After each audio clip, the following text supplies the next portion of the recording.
Hello, मेरा नाम है दयानंद गुप्ता। ऐसे समय में जबकि मार्केट बेतहाशा गिर रहा हो, कोई भी लेवल्स, कोई भी सपोर्ट सही तरीके से काम नहीं कर रहा हो, कुछ समझ में नहीं आ रहा हो कि आगे क्या होने वाला है और स्पेशली हमें यहाँ से क्या करना है। ऐसे में वीडियोस बनाना और अपने विचारों को आपके सामने रखना और अपनी गट फीलिंग के साथ ये कह पाना कि अब यहाँ से क्या हो सकता है और हमें क्या करना है, ये एक काफ़ी डिफ़िकल्ट टास्क है। और हर वीक पिछले करीब 4-5 हफ्तों से, जब से कि मार्केट में इस तरह की भारी उठापटक मची हुई है, तब से हर बार ये लगता है कि क्यों ना इस बार वीडियो स्किप करके कुछ वेट एंड वॉच किया जाए मार्केट को, और मार्केट जब स्टेबलाइज हो तभी आपसे रूबरू हुआ जाए।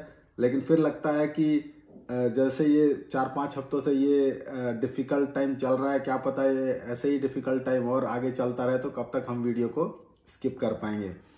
नेवरदलेस, जैसा कि मैंने अब तक कई बार मेंशन किया होगा आपके सामने, मार्केट में डिफ़िकल्ट फेजेस आते ही रहते हैं। उस डिफ़िकल्ट फेज का हम कुछ नहीं कर सकते, लेकिन हम उस डिफ़िकल्ट फेज को अपने लिए एक लर्निंग्स के तौर पर इस्तेमाल ज़रूर कर सकते हैं। हम ये इंश्योर कर सकते हैं कि ऐसा डिफ़िकल्ट समय जब फ्यूचर में आएगा तो हम उस टाइम पे पास्ट की लर्निंग्स को यूज करके कैसे अपने फेवर में ला सकते हैं। तो चलिए वीडियो को शुरू करते हैं। जैसा कि वीडियो के थंबनेल से आपको पता चल गया होगा, इस हफ्ते स्मॉलर इंडाइसेस में खासकर माइक्रो कैप और स्मॉल कैप में लगभग 10% की गिरावट देखी गई है। मिड कैप में लगभग 7-8% की गिरावट देखी गई है। निफ्टी हालांकि मोरलेस स्टेबल रहा है।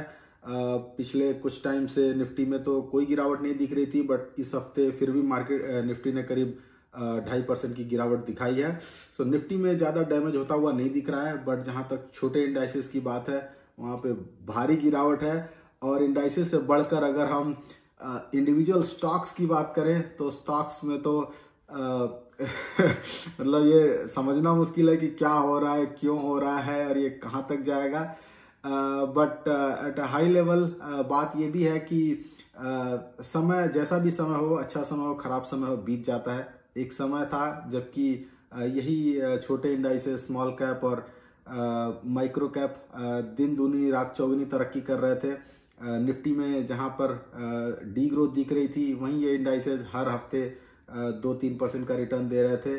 वो समय बीत गया और अब ये एग्जैक्टली अपोजिट समय आया है, जबकि निफ्टी तो मोरलेस स्टेबल है, बट ये इंडाइसेस हर हफ्ते 4%, 5% टूट रहे हैं। जैसे वो अच्छा समय बीता था, वैसे ही ये बुरा समय भी टाइम के साथ बीत जाएगा। और ऐसे में हिम्मत, हौसला बनाए रखना और सही अपॉर्चुनिटी देखकर सही स्टॉक्स में निवेश करते रहना, of course based on your financial capabilities. अगर आपके पास पैसे हैं तो उस पैसे को सही समय पर मार्केट में डालते रहना भी एक सही डिसीजन है। बट एक फैक्ट ये भी है कि उधारी लेकर या MTF जैसी फैसिलिटीज को यूज करके ऐसे मार्केट में निवेश करना एक भारी गलत कदम साबित हो सकता है और ये आपको और भी ज़्यादा नुकसान दे सकता है। अगर आपको मार्केट में कुछ भी नहीं समझ में आता है, 2 स्ट्रेटजी यहाँ पे हो सकती हैं। पहला तो ये कि आप गिरते हुए मार्केट में भी अपना पेशेंस बनाए रखें और जहाँ पे आपको अच्छी अपॉर्चुनिटी दिखती है, जो भी स्टॉक्स आपको बेहतरीन लगते हैं, जिनकी अर्निंग्स अच्छी चल रही हैं, वो गिर रहा हो दैट इज़ फाइन, बट जो फंडामेंटली स्ट्रांग है, जिनकी अर्निंग्स पे कोई खास असर नहीं हुआ है, Q3 के रिजल्ट अच्छे आए हैं, उन स्टॉक्स में आप अच्छे लेवल्स पे गिरावट के समय पे बाई कर सकते हैं, एक्यूमुलेट कर सकते हैं। That is one of your strategy. दूसरी स्ट्रेटजी ये भी हो सकती है, अगर आपको नहीं समझ में आता कि क्या करना है तो कुछ भी मत कीजिए, don't do anything at all. But ज़्यादातर लोग इन दोनों आइडिया से हटकर तीसरा तरीका अख्तियार करते हैं, जिसमें कि हम सारा पोर्टफोलियो बेचने की सोचने लगते हैं, सोचते हैं कि पता नहीं यहाँ से क्या हो जाएगा, सब कुछ खत्म हो जाएगा। और ऐसे में अगर आप सब कुछ बेच के निकल जाएंगे तो आपके हाथ पछतावे के अलावा कुछ भी नहीं लगेगा। Be patient, show some faith in yourself. अगर आपके पास खराब स्टॉक है, आपको दिख रहा है कि ये स्टॉक तो खराब है, इसके Q3 के रिजल्ट भी खराब आए हैं, तो वैसे स्टॉक में अगर आपको 50% का लॉस भी बुक करना पड़े तो उसे बुक कीजिए, वहां से आप मुंह मत मोड़िए। बट जहाँ पे भी आपको लगता है कि आपका स्टॉक सही है, आपका सिलेक्शन सही है, आपका इन्वेस्टमेंट सही है, तो वैसे में इस 30%, 40%, 50% की गिरावट को देखकर घबराइए नहीं और हो सके तो समय के साथ एक्यूमुलेट कीजिए, अदरवाइज बी 100% पेशेंट और कुछ भी मत कीजिए। चलिए अब एक नज़र डालते हैं अपने पोर्टफोलियो पर। जैसा कि मैंने अभी मेंशन भी किया, ऐसे गिरावट और भारी उठा पटक के माहौल में सही स्टॉक्स में जहां भी आपको अपॉर्चुनिटी दिखती है उसमें एक्यूमुलेट करना एक अच्छा तरीका साबित हो सकता है। और इसी तर्ज पर हमने अपने पोर्टफोलियो में भी बहुत सारे एडिशंस किए हैं। पिछले वीडियो के कमेंट के माध्यम से अगर आप देखें, वीक 18 के कमेंट्स में मैंने ये सारी पोजीशंस मेंशन की है। हमने वीनस पाइप में एग्जिट लिया है क्योंकि इसके रिजल्ट खराब आए थे। हमने पीएनजी ज्वेलर्स में अपनी पोजीशन को डबल किया है। हमने 10,000 के लिए बाय किया है at the rate of 580। Q3 के रिजल्ट्स यहाँ पे अच्छे आए थे। और हमने बालू फोर्ज में भी 10,000 रुपये की खरीद की है at the rate of 606 rupees, क्योंकि इसके रिजल्ट भी अच्छे आए थे। उसी तरह हमने स्काई गोल्ड में भी बाई किया है, हमने केपीआई ग्रीन में भी बाई किया है, हमने एक्सन कंस्ट्रक्शन में भी बाई किया है। So essentially we discussed all these things in the during the last episode as well. हमने ये कहा था कि जिन भी स्टॉक्स के रिजल्ट अच्छे आ रहे हैं हम उसमें अपनी पोजीशन को डबल करेंगे और हर स्टॉक में 10,000 रुपये की खरीदारी करेंगे। और वहीं जिन स्टॉक्स में रिजल्ट खराब आएंगे उनसे हम अकॉर्डिंगली निकलेंगे भी। सो अगर आप देखें तो और एक दो अपडेट यहाँ पे मिल सकती है। वरुण बेवरेजेस में 10,000 रुपये की बाई की है और कैपलिन पॉइंट लेबोरेटरीज में भी 10,000 की बाई की हुई है। जैगल प्रीपेड में बाई किया हुआ है। एंजल वन से हम निकले थे, उसके अगेंस्ट हमने जैगल को एंटर किया था, जैगल प्रीपेड स्टॉक में एंटर किया था और वहाँ पे हमने 10,000 रुपये की खरीद की थी। तो जो भी अमूमन हम पोर्टफोलियो में एडिशंस या रिमूवल एडजस्टमेंट्स करते हैं उसके अकॉर्डिंग हम इसी तरह से अपडेट शेयर करते हैं। Probably in future we shall find a better way of update. I am working on development of some web applications, वहाँ पे इन चीज़ों को ट्रैक करना और कन्वे करना ज़्यादा आसान होगा। So in future we shall rely on those things, but अभी के लिए लेटेस्ट वीडियो के माध्यम से ये सारी अपडेट्स आप तक जाती रहेंगी। सो इन अपडेट्स के बाद कुछ यूजर क्वेश्चंस भी है हमारे पास, कुछ व्यूअर्स के क्वेश्चंस भी आए हुए हैं, इनको भी हम डिस्कस करेंगे। बट अभी के लिए सबसे पहले पोर्टफोलियो पे एक नज़र डालते हैं। हमारे पोर्टफोलियो का करंट वैल्यूएशन अभी 4.23 लाख है और अभी तक का लॉस अगर हम देखें तो हमें लगभग 50,000, 51,000, 51,000 का लॉस हमें अभी तक हो रहा है, जो कि 10%, 11% के आसपास बनता है। इसके अलावा कुछ लॉस हमने बुक भी किए हुए हैं अभी तक। अगर आप ध्यान देंगे तो हमने पिछले क्वार्टर के बाद करीब 3-4 पोजीशंस बुक की थी और in fact let's take a look on those positions जहां से हमने एग्जिट की हुई है। सो अगर आप ये देखेंगे तो ये 5 पोजीशंस हमने पिछले क्वार्टरली रिजल्ट के बाद हमने एग्जिट की थी और ये 3 वो पोजीशंस हैं जो हमने इस क्वार्टरली रिजल्ट यानी Q3 के खराब रिजल्ट की वजह से इन 3 स्टॉक्स में से एग्जिट किया है। एंड मोर और लेस इन सारे स्टॉक्स में, सारे पोजीशंस में हमें लॉस ही हुआ था। तो इन लॉसेस की वजह से भी हमें अच्छा खासा लॉस होगा। सो ऑल इन ऑल अगर हम देखें तो जो हमारा लॉस होगा वो यहाँ पे लगभग 10% का लॉस, और जो बुक्ड लॉसेज हैं वो भी पोर्टफोलियो के लगभग 7 से 8% के आसपास बनेंगे और इस तरह कुल मिलाकर लगभग 16% का लॉस हमारे पोर्टफोलियो में अभी के लिए दिखेगा। इनफैक्ट उसको देखने के लिए हम इस NAV चार्ट को बेहतर यूज कर सकते हैं। अगर आप देखें तो जो लेटेस्ट एंट्री हमें दिखाई देगी वो 14 Feb 2025 यानी कि फ्राइडे की है। उस दिन अगर आप देखें तो हमारे पोर्टफोलियो का जो हमारा पोर्टफोलियो ग्रोथ 30 है उसके ओवरऑल रिटर्न्स अगर आप देखें तो -15%, यानी कि 10% का 10 से 11% का हमारे पोर्टफोलियो में रनिंग लॉस है और लगभग 4, 4.5, 5% का लॉस हमारा बुक्ड लॉसेस के पॉइंट से आ रहा है। और यही हम स्मॉल कैप के लॉसेस को भी देख सकते हैं। स्मॉल कैप इंडेक्स हमसे काफ़ी नीचे है, यानी कि स्मॉल कैप इंडेक्स -20% पर खड़ा हुआ है अभी। अगर हम इसी चार्ट में निफ्टी को भी ले आए तो Nifty is of course doing much better, क्योंकि पिछले कुछ टाइम से आप इस ऑरेंज लाइन को देखें तो ग्रेजुअली पिछले 17-18 हफ्तों के दरमियान निफ्टी धीरे धीरे गिरता ही रहा है, और खासकर पिछले 3 से 4 हफ्तों में निफ्टी में कोई खास गिरावट नहीं आई है। इस हफ्ते तो थोड़ी बहुत गिरावट देखने को मिली भी है, और all in all after all this 18 weeks Nifty के रिटर्न्स -9% है। सो -9% निफ्टी, -15% हमारा growth 30 portfolio, and -20% is the return from small cap index. So इस प्रकार हम देखेंगे तो हम निफ्टी से तो पिछड़ गए हैं, बट अभी भी हम स्मॉल कैप इंडेक्स से आगे बने हुए हैं। अगर हम इंडिविजुअल स्टॉक्स के रिटर्न की बात करें इस वीक के दरमियान, तो custom price change, weekly changes आप देखेंगे ज़ैगल प्रीपेड इस बार का लूजर ऑफ द वीक है, -26% के रिटर्न। वहीं केफिन -24%, टीना -21%, जेन टेक्नोलॉजीज, ग्रेविटा, बालू फोर्ज -17 to -18%। और भी स्टॉक्स की बहुत लंबी लिस्ट है, सारे स्टॉक्स को डिस्कस नहीं करेंगे। अगर हम पॉजिटिव साइड में देखें तो पीएनजी ज्वेलर्स इस बार का स्टॉक ऑफ द वीक है, +9% के रिटर्न। त्रिवेणी टर्बाइन ने लगभग 1 से 1.5% का रिटर्न दिया है इस हफ्ते, और ये 2 ही स्टॉक्स हैं out of 29-30 stocks that we have in the portfolio.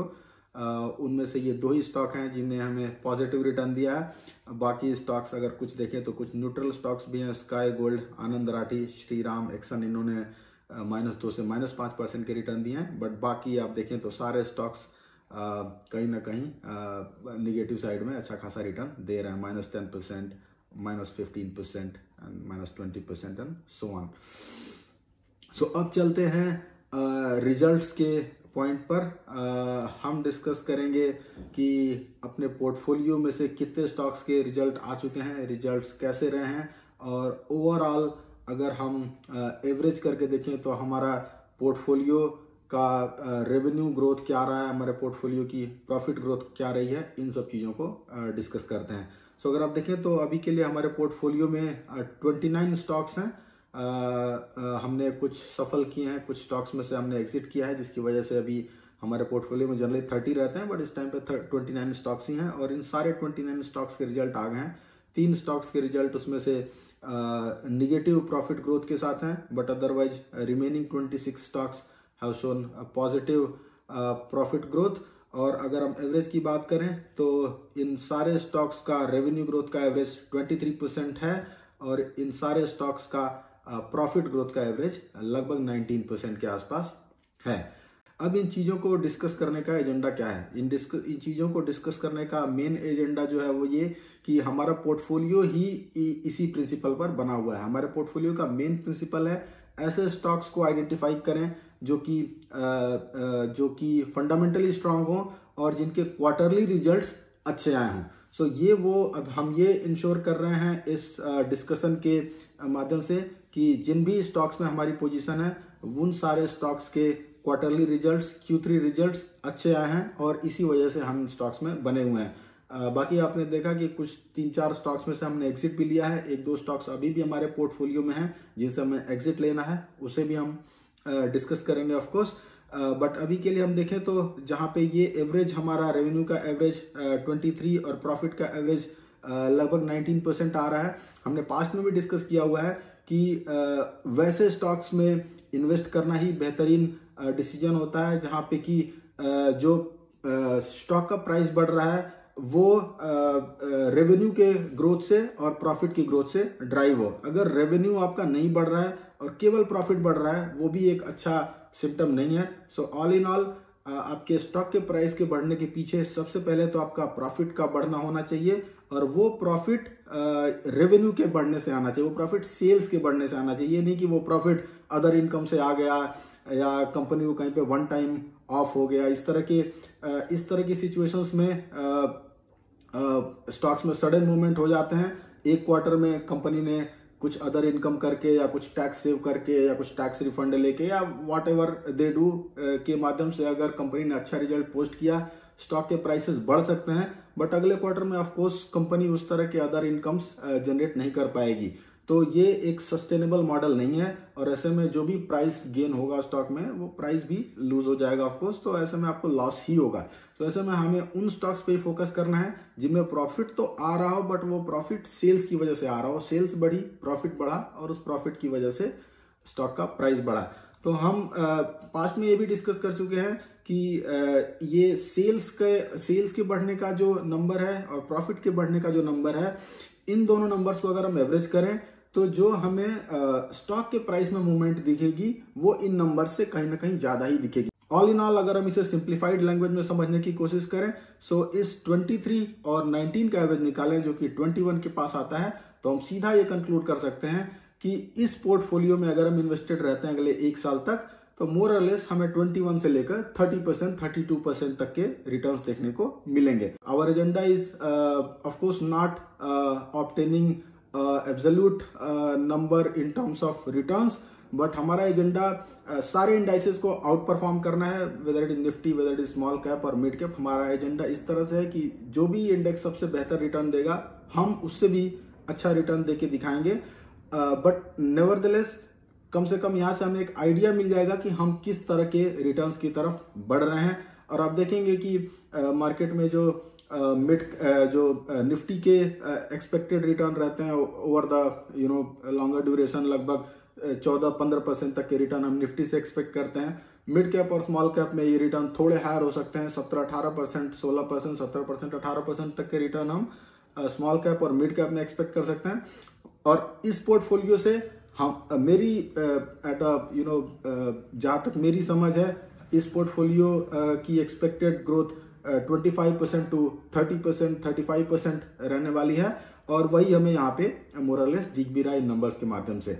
सो इस तरह हम देखें तो हम जिस प्रिंसिपल को लेकर इस पोर्टफोलियो को हमने कंस्ट्रक्ट किया था, उस प्रिंसिपल पे हम अभी बने हुए हैं विथ वेरी मिनिमल सफलिंग, यानी कि बहुत कम चेंजेस के साथ बहुत कम स्टॉक्स में हम एग्जिट करते हैं और अकॉर्डिंगली हम न्यू एंट्रीज बनाते हैं। बहुत कम सफलिंग के साथ, बहुत कम एफर्ट्स के साथ हम पिछले 18 हफ्तों से काम कर रहे हैं, और गोइंग फॉरवर्ड हमने बीच में काफ़ी अच्छे रिटर्न्स देखे भी थे। इनफैक्ट लगभग 10 हफ्तों के बाद का अगर आप 10 से 12 हफ्तों, 14 हफ्तों का आप पोर्टफोलियो का रिटर्न देखेंगे तो हम इंडाइसेस के मुकाबले बहुत ही आगे चले गए थे, बट ऑफ कोर्स गिरते मार्केट में हम ज़्यादा कुछ कर नहीं सकते, और ऐसे में हम बाकी इंडाइसेस के कंपेरेबल रेंज में आ गए हैं। बट जैसे ही मार्केट ठीक होगा और मार्केट में अच्छा दौर चालू होगा, एक स्टेबिलिटी का दौर आएगा, हम फिर से आउट परफॉर्म करेंगे और फिर से हम बाकी इंडाइसेस के मुकाबले बेहतरीन प्रदर्शन करके दिखाएंगे।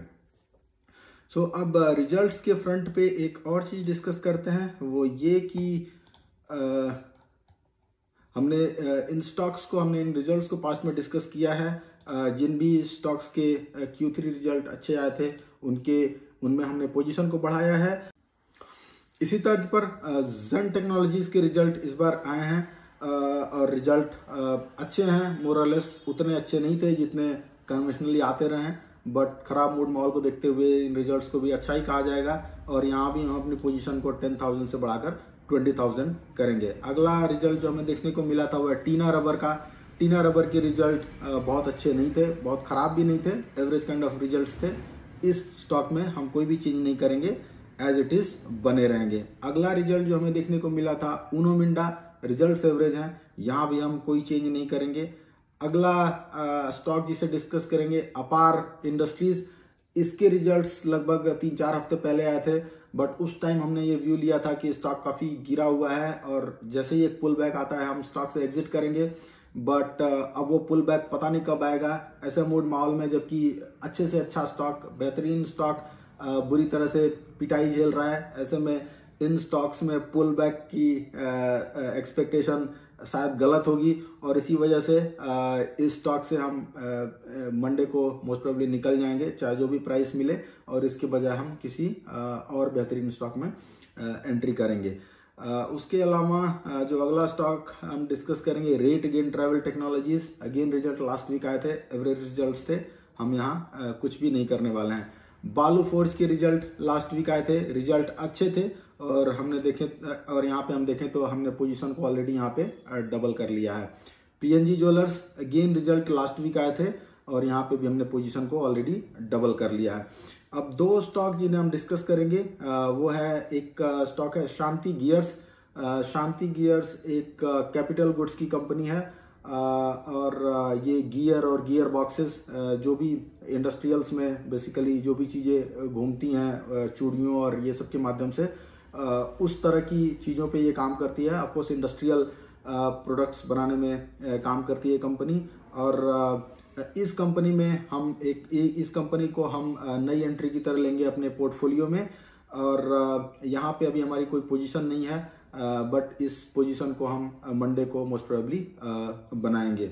और यहाँ पे हम देखें मनोरमा इंडस्ट्रीज एक और कंपनी है जिसे हम अपने पोर्टफोलियो में ऐड करेंगे। ये एक FMCG कंपनी है और स्पेशलिटी बटर और इस तरह की प्रोडक्ट्स में ये काम करती है। सो इन स्टॉक्स को में भी हम इन कुछ फ्यूचर की वीडियो में फंडामेंटली मोर डिटेल में डिस्कस करेंगे कि ये क्या करती हैं, कैसे करती हैं, कितना करती हैं।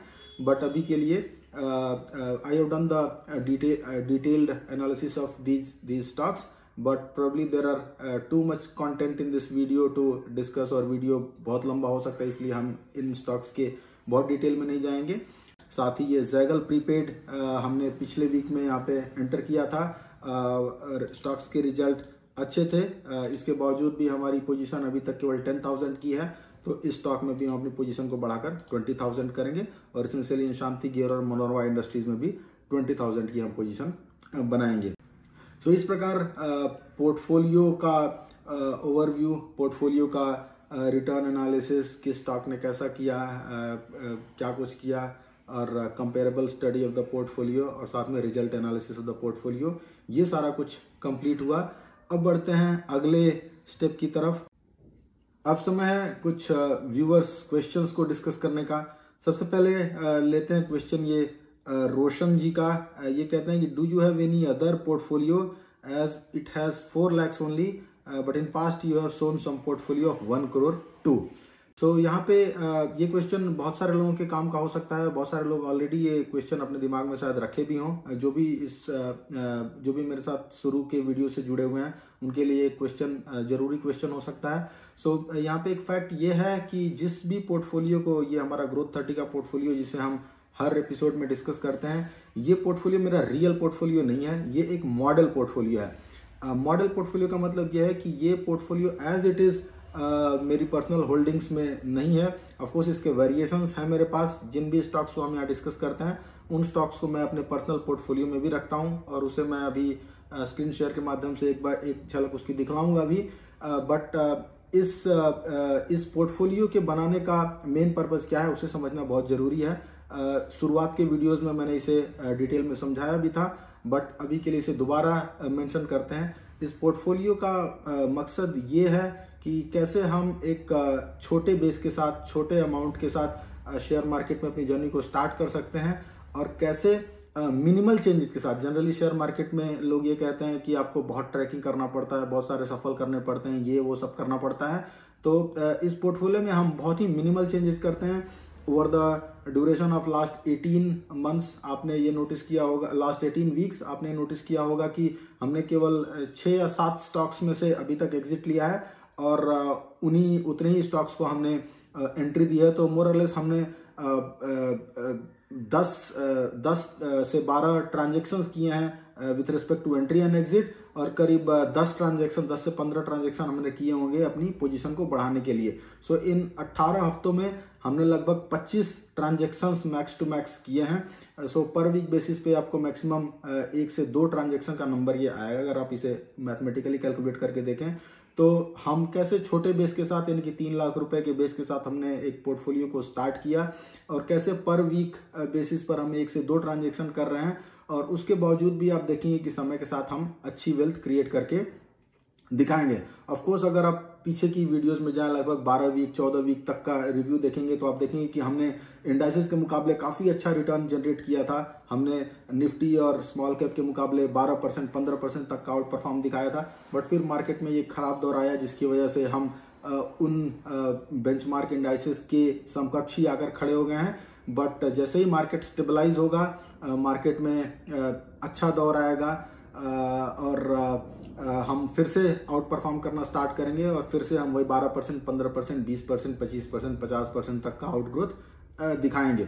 सो ऑल इन ऑल यहाँ पे इस पोर्टफोलियो का पर्पज यही है कि ये एक मॉडल पोर्टफोलियो रहेगा जहाँ पे कि कम अमाउंट के साथ चीज़ें स्टार्ट होंगी और वो टाइम के साथ धीरे धीरे अमाउंट बढ़ेगा। ऑफ कोर्स वो जो बढ़ने का सिलसिला होगा वो दो वजह से होगा। एक तो ये कि समय के साथ जैसे ही हमें अच्छी अपॉर्चुनिटी दिखेगी और मार्केट में गिरावट आएगी, हम कुछ पैसे अपनी तरफ से डालेंगे और बाकी समय के साथ पोर्टफोलियो अपनी ग्रोथ दिखाएगा तो वहां से कुछ पैसे आएंगे और इस तरह पोर्टफोलियो की वैल्यू बढ़ती रहेगी। मैं अपने रियल पोर्टफोलियो पे अगर चलूँ तो this is my real portfolio. ये सारे मेरे पैसे नहीं हैं, इसमें से करीब 25-30 लाख रुपए MTF के थ्रू इन्वेस्टेड हैं, यानी कि 25 से 30 लाख रुपए ब्रोकर्स से लेंड किया हुआ है। सो ऑल इन ऑल हमारा टोटल इन्वेस्टमेंट जो है वो 1.7 करोड़ है। सो अगर आप इस 1.68 में से लगभग 30 लाख ब्रोकर्स के निकाल दें, ब्रोकर्स MTF के निकाल दें, तो एक्चुअल इन्वेस्टमेंट 1.4 करोड़ के आसपास है। सो आइए ये देखते हैं कि ये पोर्टफोलियो किन ब्रोकर से बना हुआ है। मैंने शुरुआत की वीडियोस में मेंशन भी किया हुआ था कुछ ब्रोकर्स को। अभी के लिए ब्रोकर्स बढ़ गए हैं, एक बार देख लेते हैं। 5 पैसा, धन, M स्टॉक्स, पेटीएम और जीरोधा, ये मेरे 5 ब्रोकिंग अकाउंट्स हैं जिसमें मेरे इन्वेस्टमेंट्स हैं। और जीरोधा को मैंने ऑलरेडी पहले मेंशन किया हुआ है। Zerodha was my first broking account और मेरी मेजर होल्डिंग्स इस अकाउंट में रहती हैं। दूसरा जो अकाउंट मैंने ओपन किया था, पेटीएम मनी का अकाउंट ओपन किया था। पेटीएम मनी का अकाउंट ओपन करने के पीछे रीजन ये था कि मैं जीरोधा में कुछ फ्यूचर ऑप्शंस के भी ट्रेड करता था, इनफैक्ट अभी भी करता हूँ, और उसकी वजह से मेरे मार्जिन्स ब्लॉक्ड हो जाते हैं। सो कभी मुझे पैसे की ज़रूरत रहती है, फॉर इंस्टेंस मुझे एक स्टॉक में से निकलना है और दूसरे स्टॉक में से एंट्री लेनी है, तो ऐसे में मैं चाहूँ कि जीरोधा में से मैं बेच के वापस दूसरा स्टॉक खरीद लूँ, तो वो जो पैसा मैं बेचता था वो ब्लॉक हो जाता था मार्जिन की वजह से। सो उसकी वजह से मैंने ये पेटीएम मनी का अकाउंट ओपन किया था। सो पेटीएम वॉज प्योर इक्विटी, वहाँ पे मैं केवल इक्विटी ही करता था, फ्यूचर ऑप्शन नहीं करता था। और जीरोधा में इक्विटी प्लस फ्यूचर ऑप्शन का तरीका अपनाया था मैंने। फिर क्या हुआ कि पेटीएम में एक प्रॉब्लम आने लगी। पेटीएम में बीच में एक सिस्टम चला था जिसमें जब आप अपने स्टॉक्स को बेचते हैं तो पहले ये होता था कि आपको 80% आपका मार्जिन उसी दिन मिल जाता था, बाकी 20% का मार्जिन आपको अगले ट्रेडिंग डे पर मिलता था। सो पेटीएम ने कुछ ऐसा तरीका अपनाया कि उन्होंने जीरो मार्जिन देना उस दिन स्टार्ट किया। जिस दिन आप निकलेंगे उस दिन आपको कुछ भी नहीं मिलेगा और आपको अगले दिन 100% मार्जिन वापस मिलेगा। सो ये मेरे लिए फिर से एक प्रॉब्लम था, क्योंकि कई बार मुझे ऐसा करना होता था कि एक स्टॉक बेच के दूसरे स्टॉक में मुझे एंट्री करनी होती थी। सो उसकी वजह से मैंने ये 5 पैसा का अकाउंट ओपन करा था। 5 पैसा में उसी दिन आप बेच के 80% तक का अपना मार्जिन वापस पा सकते थे और उसकी वजह से ये 5 पैसा। सो दीज 3 अकाउंट्स यानी कि 5 पैसा, पेटीएम मनी एंड जीरोधा, ये तीनों अकाउंट्स मैंने शुरुआती वीडियोस में, ये जब मैंने यूट्यूब स्टार्ट किया था उस वीडियो में मैंने इन तीनों पोर्टफोलियोज को डिस्कस किया था और वहाँ पे मैंने दिखाया था कि कैसे उस टाइम पे करीब आज के 4 महीना पहले, 5 महीना पहले पोर्टफोलियो का सम 1.1 करोड़ के आसपास था। उसके बाद से मैंने 2 और अकाउंट ओपन किए हैं, धन का और ये M स्टॉक्स का। सो ये दोनों अकाउंट्स ओपन करने के पीछे जो रीजन था वो था MTF, सो मार्जिन ट्रेडिंग फैसिलिटी। सो अगर आप ध्यान दें तो 5 पैसा, पेटीएम मनी और जीरोधा, इन तीनों ने पहले MTF स्टार्ट नहीं किया था। हाल ही में इन्होंने करीब 2 महीने पहले इन्होंने स्टार्ट भी किया है, बट उस टाइम पे करीब 6 महीने पहले, 5 महीने पहले ये सारी फैसिलिटीज MTF की नहीं देते थे ये ब्रोकर्स, और उसकी वजह से एज एन एक्सपेरिमेंट मैंने ये धन और M स्टॉक्स में ओपन करा था अकाउंट, और यहाँ पे जो भी मेरी MTF होल्डिंग्स हैं वो इन्हीं दोनों अकाउंट्स के भीतर हैं। सो ऑल इन ऑल अगर आप देखें तो जीरोधा मैं यूज करता हूँ equity plus future and options के लिए, पेटीएम मनी प्योर इक्विटी के लिए, 5 पैसा प्योर इक्विटी के लिए, धन और M स्टॉक्स को मैं यूज करता हूँ इक्विटी प्लस MTF के लिए। सो अगर आप किसी भी स्टॉक को पकड़े, फॉर इंस्टांस हम यहाँ नेट वेब टेक्नोलॉजीज को पकड़ते हैं, मेरी टोटल होल्डिंग 7.21 लाख है इस स्टॉक में, और यहाँ पे अगर हम देखें तो ये डे वाइज हम देख सकते हैं किस स्टॉक में, किस ब्रोकर में कितना ट्रांजेक्शन हुआ है। तो आप देखें तो ये नेटवेब टेक्नोलॉजीज की होल्डिंग जो है, नेटवेब टेक्नोलॉजी स्टॉक की होल्डिंग जीरोधा, धन, एम स्टॉक्स, 5 पैसा, इन सारे ब्रोकर्स में हियर और देयर बटी हुई है, और ऐसे ही सारे स्टॉक्स के पास है। So let's validate this information. For instance, let's go to NetWeb Technology in the respective brokers and see कि मेरी होल्डिंग्स वहाँ पे हैं कि नहीं है। So अगर मैं जीरोधा में जाऊँ, होल्डिंग्स में चलते हैं हम, NetWeb Technologies, आप देखेंगे कि यहाँ पे 3.22 लाख इन्वेस्टेड थे। नेटवेब ने हाल ही में लगभग 40% का डाउन देखा है, उसकी वजह से अभी की होल्डिंग लगभग 2 लाख के आसपास है। वहीं अगर मैं पेटीएम में चलता हूँ, ये नेटवेब टेक्नोलॉजीज लगभग 93,000 की होल्डिंग मेरी यहाँ पे है। अगर मैं 5 पैसा में चलूँ, नेटवेब टेक्नोलॉजीज यहाँ पे भी लगभग 57,000 तक का करंट वैल्यू है मेरे पास। अगर मैं एम स्टॉक्स में चलूँ तो लेट्स सी, यहाँ पे नेटवेब, सो एम स्टॉक्स में आप देखेंगे कि मेरी नेटवेब की होल्डिंग नहीं है। और अगर मैं धन में जाऊँ तो आपको यहाँ पे नेटवेब देखने को मिल जाएगा। सो नेटवेब आप देखें तो यहाँ पे 89,000 के आसपास की मेरी इन्वेस्टमेंट है। So at a very high level यहाँ पे 1 लाख का इन्वेस्टमेंट है, यहाँ पे कुछ भी नहीं है। यहाँ पे लगभग ये 1 लाख का इन्वेस्टमेंट यहाँ भी है, सो 2 लाख हो गए।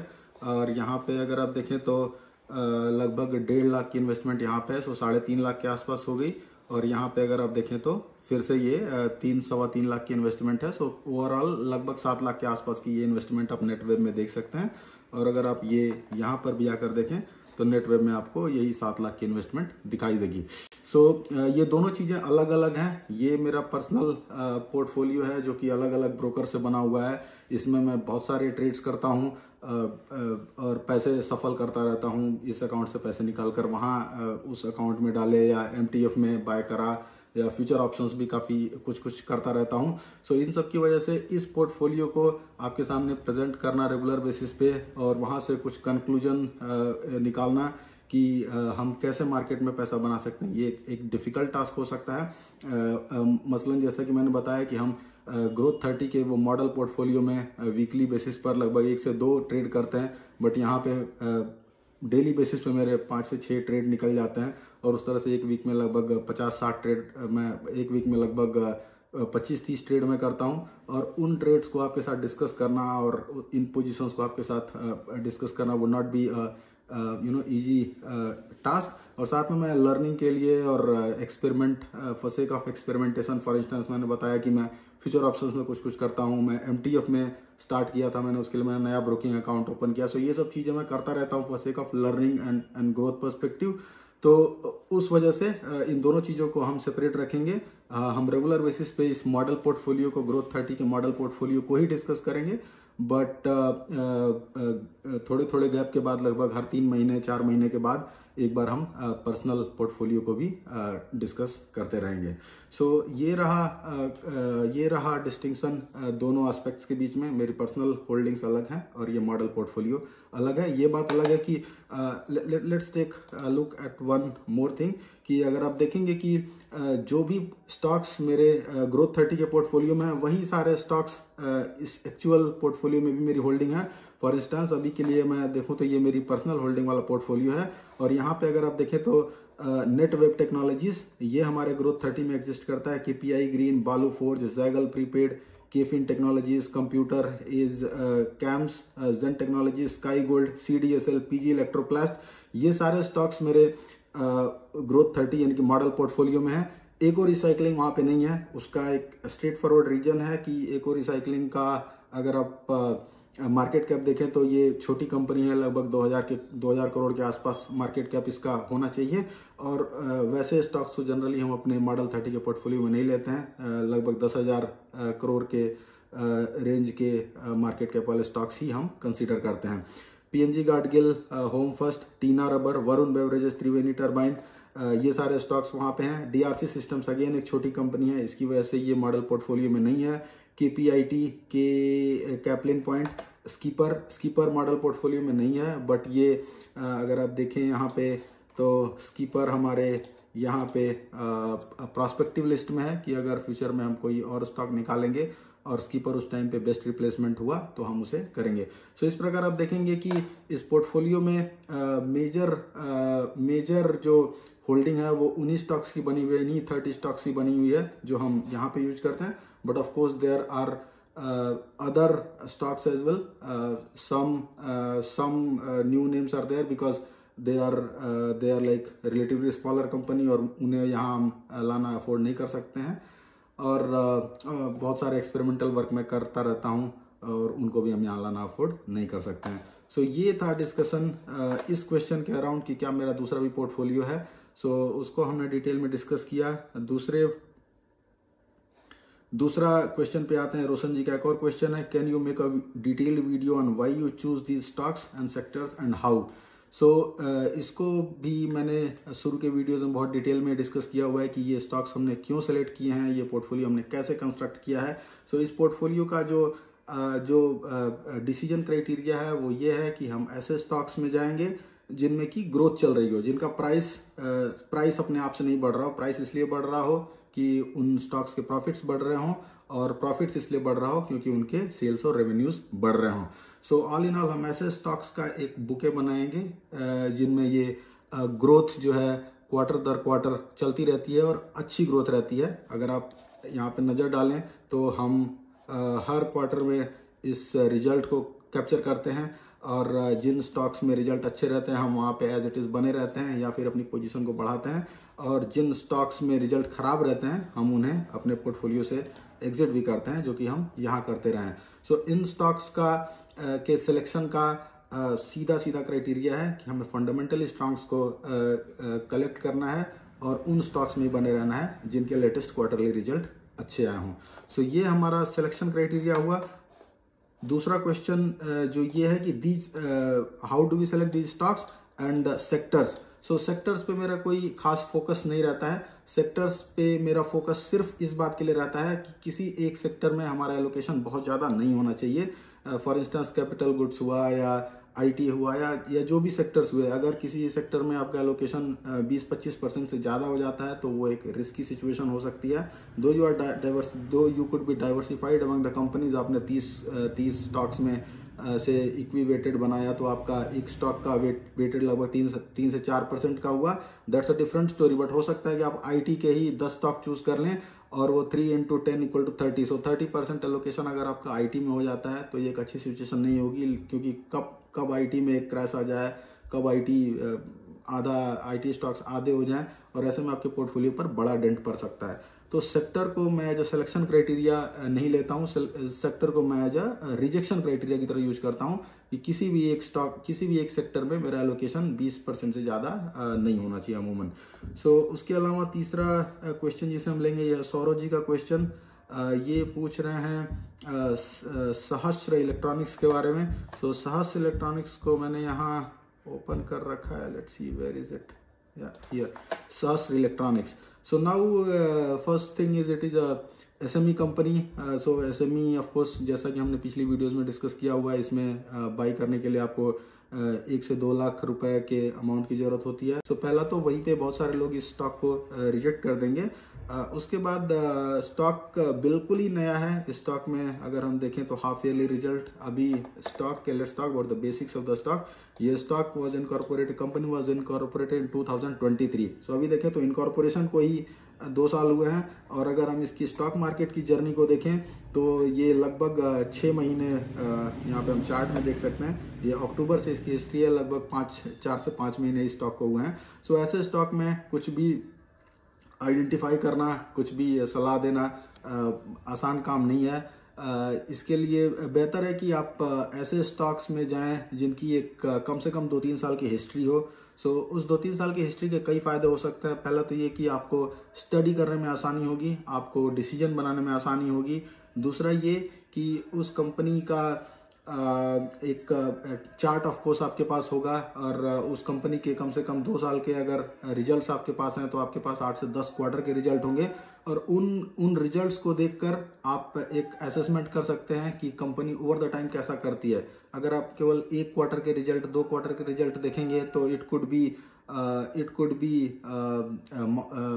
Could not be very correct. वो फैब्रिकेटेड रिजल्ट्स हो सकते हैं और वैसे केस में अगर आप इन्वेस्ट कर लेते हैं और रिजल्ट फैब्रिकेटेड हुए और बाद में एक्चुअल रिजल्ट खराब आते हैं तो आपको भारी नुकसान देखने को मिल सकता है।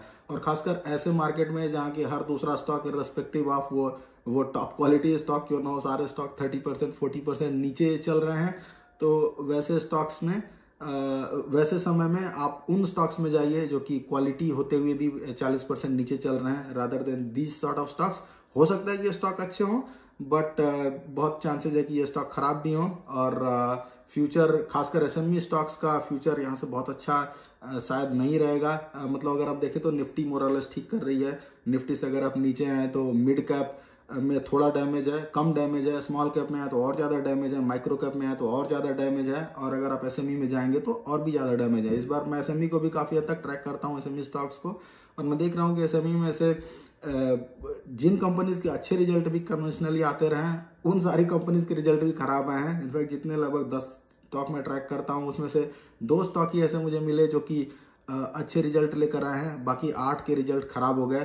तो उस लिहाज से एसएमई स्टॉक्स में ऐसे समय में इन्वेस्ट करना मेरे ख्याल से एक अच्छा कदम नहीं होगा, और खासकर ऐसे स्टॉक में जिसकी कोई भी हिस्ट्री नहीं है, चार्ट नहीं है, डेटा नहीं अवेलेबल है, उस स्टॉक में से पोजीशन नहीं बनाना ही सही डिसीजन होगा। उसके अलावा एक क्वेश्चन ये कूल पेनी 77 इनका एक क्वेश्चन है। इन्होंने पूछा है कि thanks for sharing your knowledge, could you also make a video और cover the concept of selling stocks to book profits.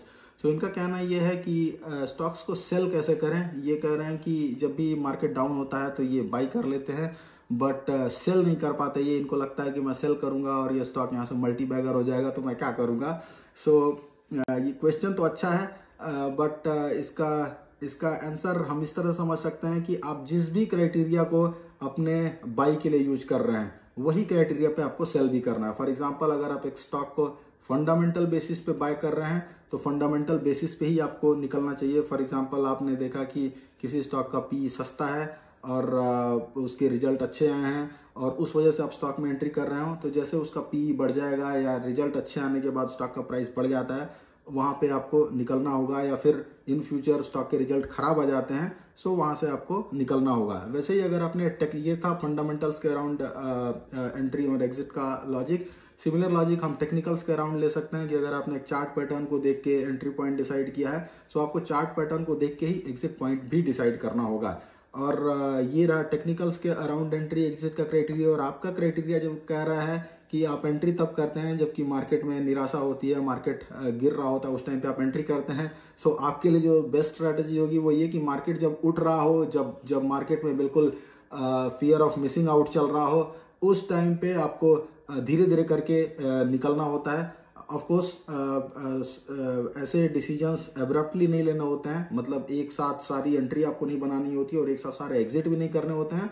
आपको 30%, 33%, 50% इस तरह से करके ट्रांचेज में पैसा डिप्लॉय करना होता है या पैसा निकालना होता है। बट ऑल इन ऑल इसका सीधा सरल सोल्यूशन यही है कि जो भी क्राइटेरिया आप यूज कर रहे हैं अपनी एंट्री के लिए, वही क्राइटेरिया आप अपनी एग्जिट के लिए भी यूज करें तो वो आपके लिए बेस्ट होगी।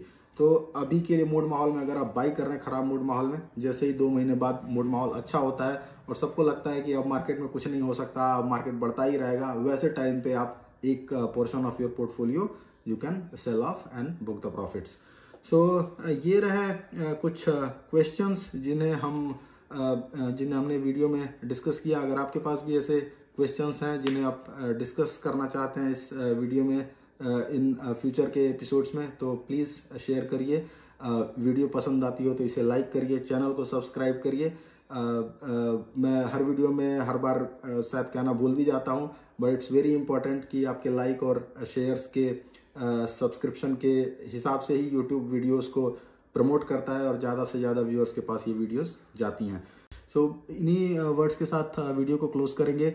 जैसा कि मैंने वीडियो के शुरू में मेंशन किया, वीडियो के बीच में भी मेंशन किया, अगर आपको इस गिरावट के दौरान अच्छे स्टॉक्स सही लेवल्स पर मिल रहे हों तो do not hesitate in accumulating. और ये एक्यूमुलेशन और ये साहस और ये पेशेंस ही आपको बाद में रिवार्ड करेगा, बाकी लोगों से अलग करेगा। सो और इनफैक्ट अगर आपने पीछे के मार्केट के दौर देखे हों, पीछे कभी गिरावट देखी हो पिछले 4-5 साल में, तो हमने बड़ी गिरावट देखी नहीं, बट कोविड के टाइम पे गिरावट अगर आपने विटनेस की हो तो आप ये भी समझ पाएंगे कि जैसे गिरावट आती है वैसे ही रिकवरी भी आती है। जनरली यही होता है, जिस तेज़ी से गिरावट आती है रिकवरी भी उसी तेज़ी से आती है। तो एक बार जब रिकवरी आएगी तो आपको उस टाइम पे बाय करने का मौका नहीं मिलेगा। अगर आप ये सोच कर बैठे हैं कि अभी के लिए रुकते हैं, अगले हफ्ते फिर मार्केट 5% गिरेगा, अगले हफ्ते फिर 5% गिरेगा और ऐसे हम खरीद लेंगे जब मार्केट रिकवरी के सिम्टम्स दिखाएगा। मार्केट रिकवरी के सिम्टम्स नहीं दिखाता, सीधे रिकवरी ही करता है और वैसे में आपको समझ नहीं आएगा कि क्या करना है। और खासकर वो स्टॉक्स जो अच्छे हैं वो तुरंत ही जैसे ही मार्केट की फर्स्ट लेग ऑफ रिकवरी होगी उसमें वो रिकवर कर जाएंगे और फिर आप सोचते विचारते रह जाएंगे। और इनफैक्ट जो स्टॉक्स आप बाद में खरीदेंगे जो शायद फंडामेंटली या वैसे क्वालिटी वाइज उतने अच्छे नहीं होंगे, उन्हें आप गलत प्राइस पे फिर से खरीद लेंगे और उसमें फिर से आप फंस सकते हैं। सो इसीलिए ये ज़रूरी है कि अच्छी चीज़ जहाँ भी मिले, जैसे भी मिले, उसको अगर सही आपको समझ में आता है तो बाय करते रहें और फ्यूचर में आपको उसका फ़ायदा ज़रूर मिलेगा। सो इन्हीं वर्ड्स के साथ वीडियो को क्लोज करेंगे। वीडियो में बने रहने के लिए धन्यवाद। प्लीज़ लाइक, शेयर और सब्सक्राइब करना नहीं भूलें। Thank you, bye bye.